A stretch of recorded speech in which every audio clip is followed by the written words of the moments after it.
más realmente el negocio como tal. Al mundo, desde Medellín. El proyecto nuestro se ha denominado equipos de combustión y calentamiento ecoeficiente, fundamentalmente caracterizado por sistemas de combustión de mucha mayor eficiencia energética, menores emisiones de gases que afectan calidad del aire, menores emisiones de gases de efecto invernadero, mejora en la productividad de los procesos de calentamiento en los procesos industriales y algo muy importante, flexibilidad para utilizar combustibles de composición química diferente.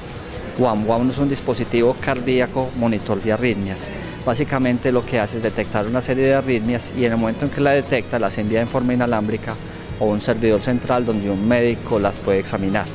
La diferencia es que este equipo no necesariamente tiene que estar en un lugar casero y depender de otros equipos como celulares, sino que él es autónomo en enviar los datos y en la detección de arritmias.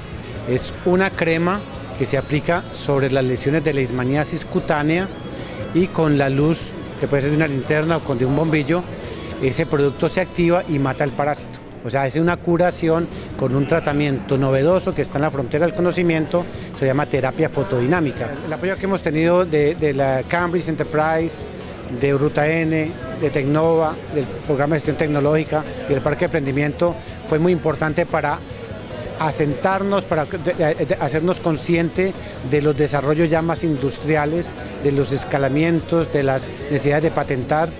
Se tenía claro qué hacía el producto, pero no se tenía claro hacia dónde se tenía que llegar, con quiénes competíamos, quiénes podrían ser nuestros clientes, cuáles eran nuestros alcances de la tecnología, qué debíamos hacer para llegar a un sector comercial. En este momento ya tenemos eso mucho más claro, aún faltan datos, detalles, pero es claro que ya son mucho más fáciles de resolver. Bueno, lo primero es agradecer el esfuerzo que Ruta N está haciendo de acompañar estos procesos con expertos internacionales, porque eso nos permite conocer y apropiar todo lo que ha sido la experiencia acumulada de estos países que nos llevan ventaja en todos estos temas de innovación, transferencia tecnológica y emprendimiento.